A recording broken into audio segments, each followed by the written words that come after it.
and welcome to Colin's Time to Bake. I am back, it has been a while, and I am baking with the Bake Off once again. It's cake week, so we're going to be making a malt loaf.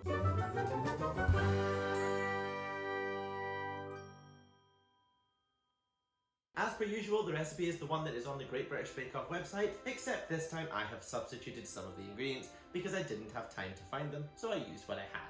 Instead of the malt extract, therefore making it a malt cake, I used dark molasses, which tastes pretty much the same and apparently is pretty much one for one substitute. I think it tastes the same, I think it tastes delicious. So that's my little disclaimer right at the start, but we'll be going through the recipe step by step. The first step is to preheat your oven to 170 degrees centigrade or 325 degrees Fahrenheit, or gas mark 3. Want to boil your kettle, or if you're in America, put the hot water in the microwave. What's with that? Just get a kettle. Honestly, sort yourselves out, pal. Place your tea bags in a jug and add the just boiled water. So you can use any tea that you want to as long as it is a black tea. You can use loose leaf tea if you're feeling fancy as well. And as long as you strain out the tea leaves, you'll be grand. Leave to brew for about 5 minutes and then discard the bag or strain out your tea leaves. Want to make sure that your prunes, which in my case were dates, are finely chopped. Put these into a microwavable safe bowl and then pour your hot tea over.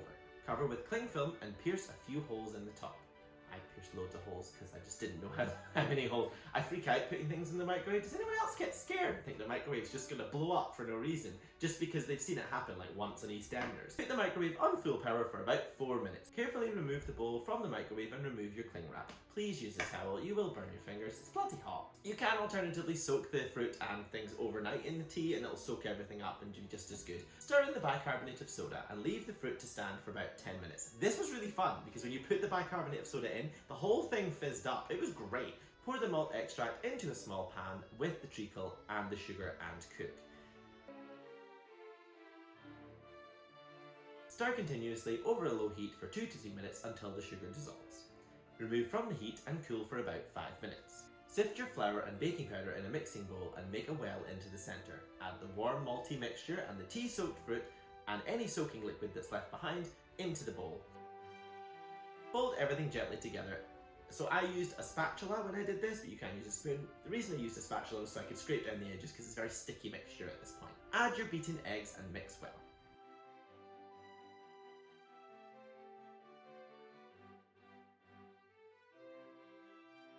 You'll need a 2-pound loaf tin or a 900-gram loaf tin. They look like this and they're about as big as my face. Pour the mixture into the lined tin and bake for about 1 to 1 1/4 hours until a skewer inserted into the centre comes out clean. Remove the loaf from the oven, brush the top with malt extract and then leave the malt loaf to cool completely in the tin. Cut a slice, make your tea, and then it's time for the taste test. It's time for the taste test. I've got my tea, I've got my loaf slathered in butter. Here we go.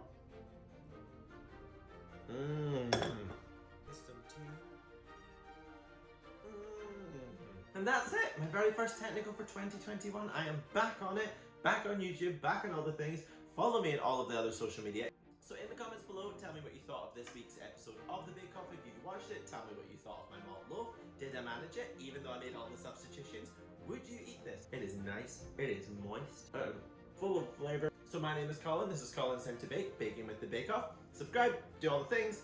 I'll see you next week. It's biscuit week. Who knows what we're going to be making?